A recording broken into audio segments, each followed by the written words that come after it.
अरे बेटा खाना तो खा लो, अभी नहीं जाना, कुछ दिनों बाद जाना है। जी दादी, लेकिन बस थोड़ी सी डर गई हूँ क्योंकि मेरी प्यारी सी नंद की मुस्तकबिल की जिम्मेदारी मेरे कंधों पर जो आ गई है। अल्लाह सबको आलिया जैसी बहू दे। माशाल्लाह माशाल्लाह, कितनी समझदार है।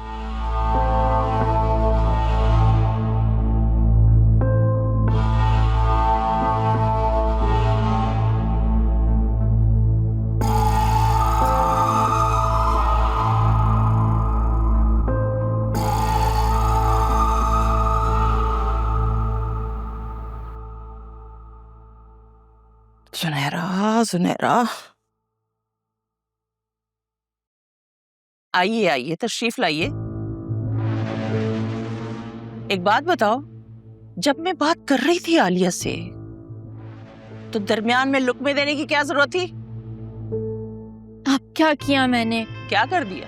क्या जरूरत थी मलिका आलिया को ये बताने की कि अनीता सिर्फ और सिर्फ उससे बात करना चाहती है? अरे मैंने जानबूझकर उसे ये बात नहीं बताई थी ताकि उसका दिमाग खराब ना हो।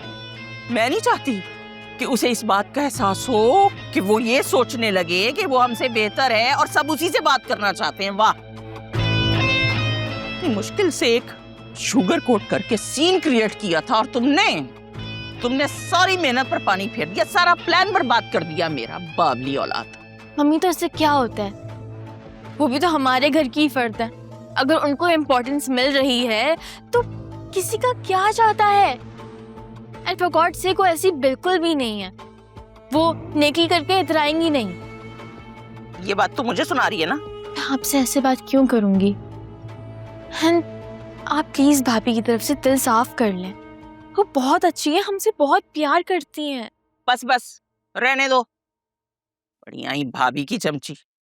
अच्छी तरह जानती हूँ कितनी अच्छी है वो। ऊपर ऊपर से मीठा बोलो और अंदर अंदर से जड़े काटो सबकी। ऐसी औरतें होती हैं जिनकी ससुराल में स्ट्रेटजी होती है, और एक हम जैसी सीधी सादी औरतें होती हैं कि जो दिल में आया बोल कर ही बदनाम हो जाती हैं। और खबरदार खबरदार, जो आइंदा मेरी बात के बीच में कोई लुकमा देने की कोशिश की तो।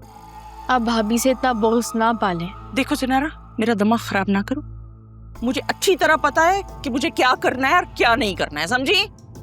आपको ऐसा क्यों लगता है कि भाभी वहां जाएंगी और मेरे खिलाफ साजिशें करेंगी? वो ऐसी बिल्कुल भी नहीं है और आपको पता है। अच्छा मुझे मत सिखाओ, समझी? सब कुछ अच्छी तरह जानती हूं मैं तो ऐसी बुरी फंसी हूं ना कि बस समझ नहीं आ रहा। अब अल्लाह ही उसके दिल में रहम डाले। मम्मी आखिर क्या हुआ है? आप भाभी के वहां जाने से क्यों इतनी खौफज़दा है? ये बात हुई है? अब तुम्हारी मुस्तकबिल का दारोमदार तुम्हारी दादी और आलिया पर है। फिर भी मैं कोशिश करूंगी कि वासी को भी इन दोनों के साथ भेजूं, क्योंकि मुझे आलिया पर तो बिल्कुल भी भरोसा नहीं है। मैं क्या कहूँ, आपने तो उन्हें पहले ही दुश्मन डिक्लेयर कर दिया।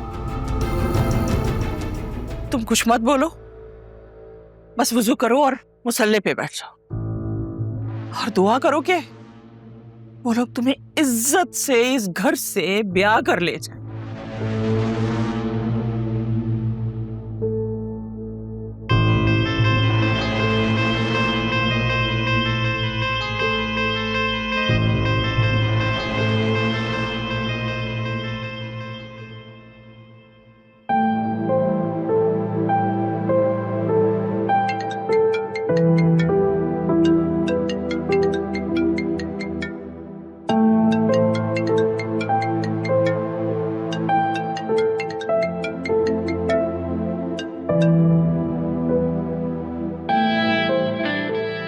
कैसी हो जोया?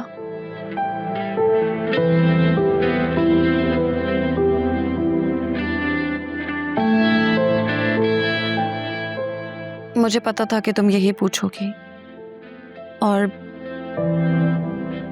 इस सवाल को अवॉइड करने के लिए मैं किसी की कॉल रिसीव नहीं कर रही थी, और यही वजह थी कि मैंने अपना फ़ोन भी ऑफ कर दिया था।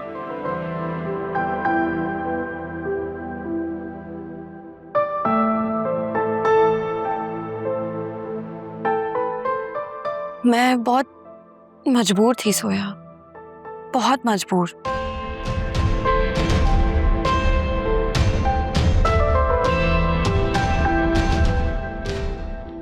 आंटी को मेरी रिपोर्ट का पता चल गया।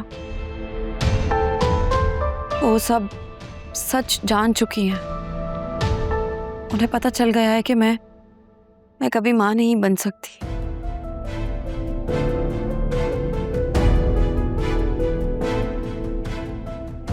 वासे को अपना पासपोर्ट चाहिए था और मैं घर पर नहीं थी, तो उन्हें अलमारी में मेरी वो रिपोर्ट्स मिल गई।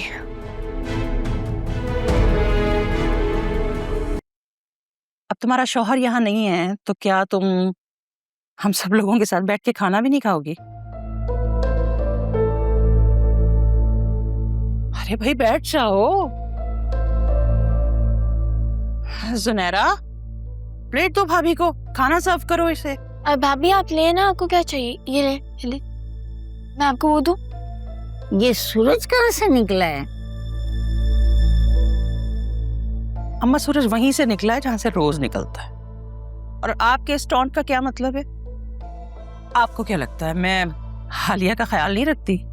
अगर तुम कह रही तो ठीक ही कह रही होंगी।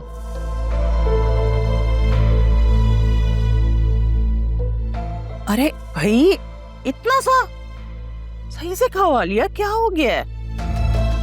भाई देखो, कल को तुम्हारा शौहर आके कहीं हमसे ये ना कहे कि किसी ने मेरी बीवी का ख्याल ही नहीं रखा।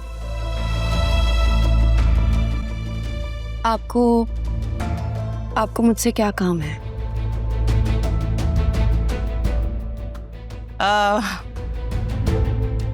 वो दरअसल तुमने अम्मा के साथ 1-2 दिन में जुनैरा के ससुराल जाना है।